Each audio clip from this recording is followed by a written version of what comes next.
Il a fait au moins 4-5 voyages en Afrique, malgré qu'à un moment, sa santé ne permettait pas.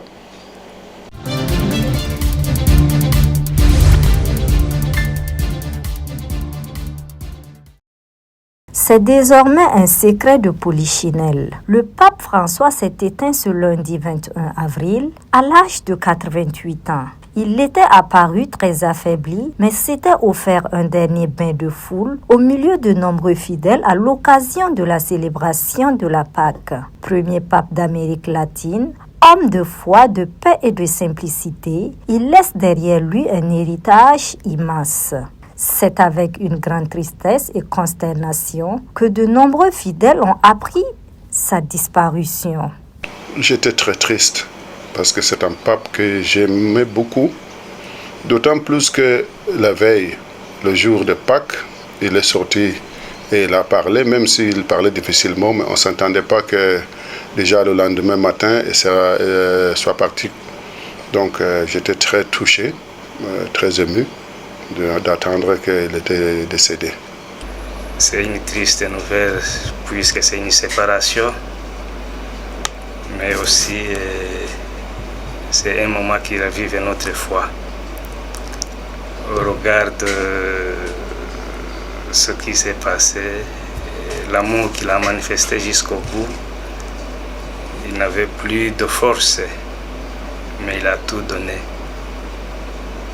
Il s'est forcé pour donner la bénédiction, pour dire, si je peux dire ainsi, ses adieux à toute la communauté chrétienne et à tout le monde entier. Depuis son élection en 2013, l'Argentin Jorge Mario Bergoglio n'a cessé de marquer l'Église catholique par son humilité et surtout par son caractère rassembleur. En 2013, quand il est élu pape, quand il est sorti du balcon du Vatican, après qu'on ait annoncé l'Habemus Papam,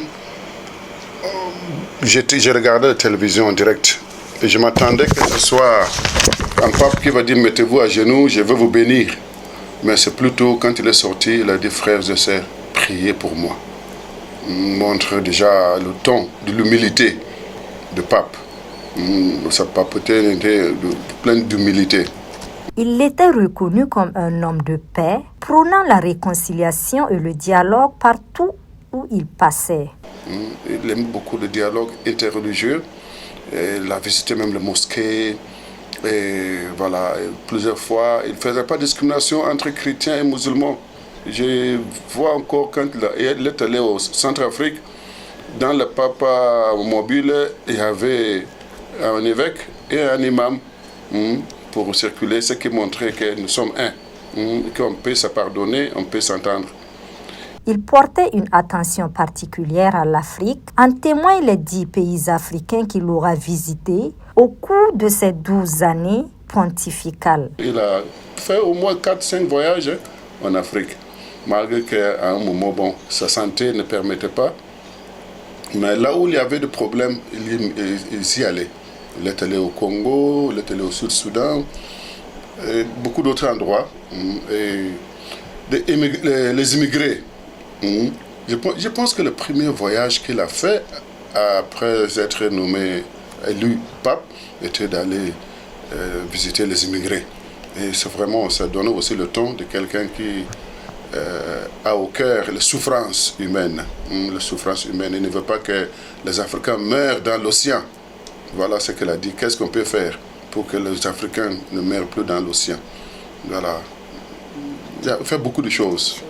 Aujourd'hui, les fidèles prient pour le repos de son âme, tout en tournant leur regard vers l'avenir. Ils attendent un nouveau pape, un homme de foi et de courage, capable de marcher dans les pas du pape François et d'être à la hauteur de leurs attentes.